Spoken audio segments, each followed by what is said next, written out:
We took the list of game modes and we cut it away, all of them, threw them all away. We said every single game mode we've ever done, let's take them off the board for a minute. The idea was to do is go through and then pull each one out and go, TDM, should we keep it?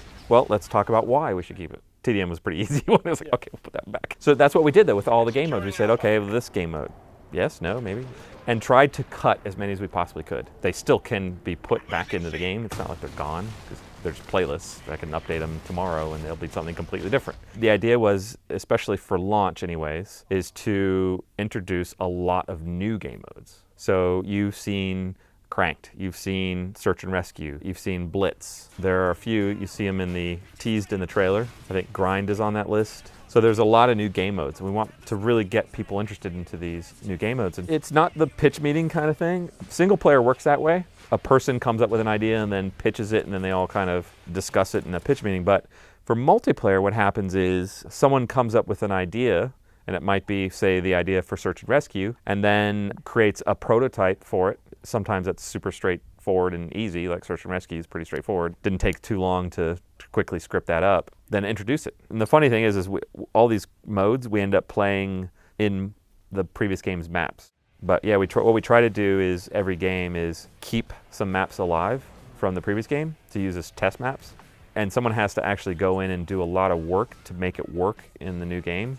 But they're good, they're sort of the canaries, you know? And what we do is we play test multiplayer pretty much from day one, every night. So every night for about an hour to an hour and a half, we play multiplayer. Not the whole team, but a small portion of the team. So we might get 2 or 3 games going. And then that becomes the pitch meeting in a sense. Afterwards, we group up and we go discuss what we just did, discuss the play. You know, I really like the way Search and Rescue that you can revive, but we need a way of doing that. Like the tag idea wasn't necessarily the first thing that came up. Then they would say like, well, what if the player drops a tag and that's how you revive somebody? Like, oh, okay, well, let's try that. And so they go back to their desks, they make that change, and then tomorrow we play again, but it's got the tag dropping thing. And then more comments, and it changes and changes and changes. So the idea gets molded over time until it's like, yep, this is good.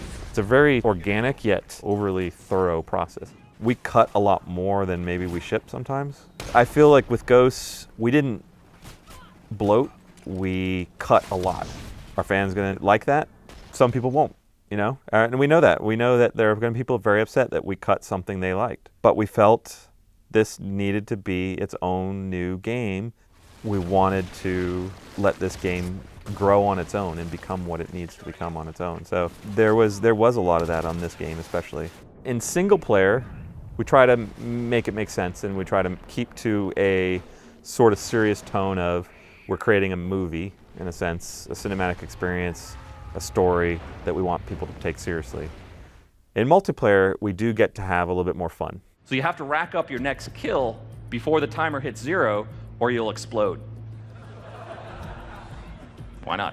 For a while, on a lot of the Call of Duty games, we were a little too serious on multiplayer, and we're concentrating too much on making sure everything was super competitive. And then for Modern Warfare 3, we introduced this idea of community playlists and community maps and community sort of modes. And that's where some people's ideas of you know, an infected mode or drop zone or something like that, those kind of modes came from the idea that with community modes, that we have a place for the not serious, non-competitive modes. So infected is not a competitive mode, but it's fun. And I think that has been a drive for us in the last few games is let's not worry about whether or not this game is fair competitively. Let's just make it fun and let people have a good time. And it turned out to be extremely popular.